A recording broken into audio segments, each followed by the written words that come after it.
திவ்ய தரிசனம் நேயர்களுக்கு என்னுடைய அன்பார்ந்த நமஸ்காரம். நான் உங்க விஜயானந்த்.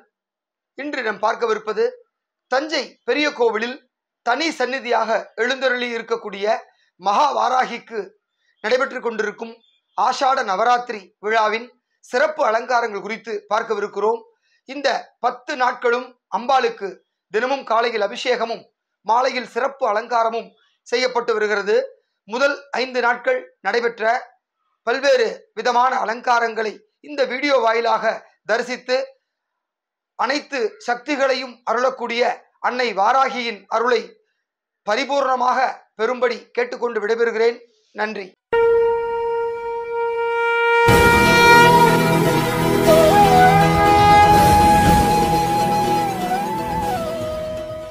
உலக புகழ்பெற்ற தஞ்சாவூர் பெரிய கோவிலில் எழுந்தருளி உள்ள மகா வாராகி அம்மனுக்கு ஆஷாட நவராத்திரி விழா வெகு சிறப்பாக நடைபெற்று கொண்டிருக்கிறது.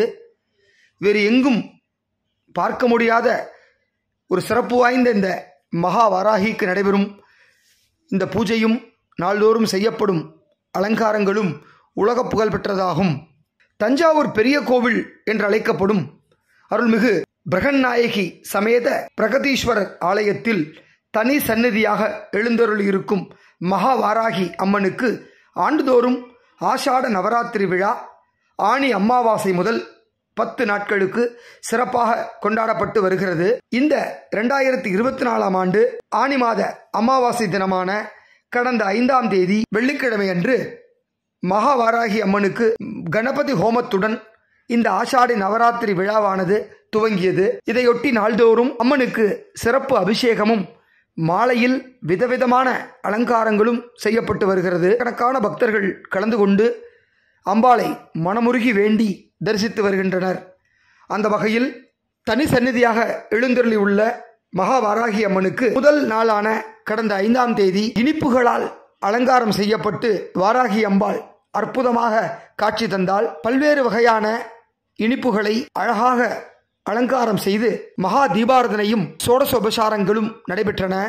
இதில் ஆயிரக்கணக்கான பக்தர்கள் கலந்து கொண்டு தரிசனம் செய்தனர்.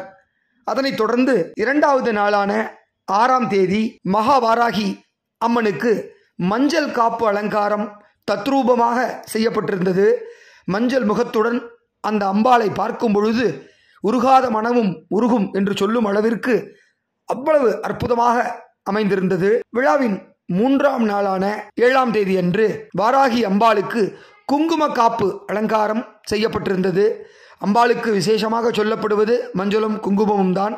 அப்படி இந்த 2 அலங்காரங்களையும் ஒரு சேர பார்க்கும் பொழுது நம்முடைய கஷ்டங்கள் எல்லாம் விலகி மஞ்சளும் குங்குமமும் சேர்ந்து ஒரு மங்களகரமான வருடத்தை மங்களகரமான வாழ்க்கையை நமக்கு இந்த அம்பாள் ஏற்படுத்தி தருவாள். அப்படிப்பட்ட குங்கும காப்பு அலங்காரம் 3ஆம் நாளில் சிறப்பாக செய்யப்பட்டிருந்தது. தொடர்ந்து 8ஆம் தேதி 4ஆம் நாள் அன்று சந்தன காப்பு அலங்காரம் செய்யப்பட்டது.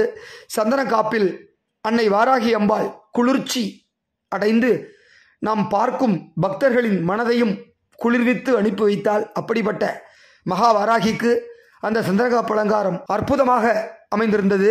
5ஆம் நாளான நேற்று மகா வாராகி அம்பாளுக்கு இந்த தேங்காய்ப்பூ அலங்காரத்தில் அன்னையை தரிசிக்கும் பொழுது உண்மையிலேயே நம் பிறவி பயனை அடைந்து விட்டதாக கருதுகிறோம். அப்படியாக இந்த 5 நாட்கள் அம்பாளுக்கு செய்யப்பட்ட அலங்காரங்கள் அவ்வளவு தத்ரூபமாகவும் விசேஷமாகவும் அமைந்தது குறிப்பிடத்தக்கது. இன்னும் தொடர்ந்து 5 நாட்களுக்கு இந்த அலங்காரமானது நடைபெறுகிறது. 6ஆம் நாளான இன்றும் அம்பாளுக்கு விசேஷ அலங்காரம் செய்யப்பட்டுள்ளது. அந்த அலங்காரம் குறித்த காட்சிகளை அடுத்த வீடியோவில் நாம் தரிசிக்கலாம். எனவே இந்த வீடியோ வாயிலாக தஞ்சை மகா வாராகி அம்மனை தரிசித்து எல்லா வளங்களும் நலங்களும் பெற்று வாழ்வில் இன்புற வேண்டுமாய் கேட்டுக்கொண்டு விடைபெறுகிறோம். இந்த மகா வாராகி என்பவள் 1500 ஆண்டுகளுக்கு பழமை வாய்ந்த அம்பாளாகும். ராஜராஜ சோழன் போருக்கு புறப்படுவதற்கு முன்னர் இந்த வராகி அம்பாளுக்கு பூஜையை செய்துவிட்டுதான் போருக்கு புறப்படுவான். அப்படி போன அத்தனை போர்களிலும் அவருக்கு வெற்றியே கிடைத்திருக்கிறது. எனவே வாழ்க்கையில் வெற்றியை ஈட்டித்தரக்கூடிய மகா வாராகியை இந்த வீடியோ வாயிலாக தரிசித்து நாமும் வாழ்க்கையில் அனைத்து விதமான வெற்றிகளையும் பெற வேண்டுமாய் கேட்டுக்கொண்டு விடைபெறுகிறோம். நன்றி, வணக்கம்.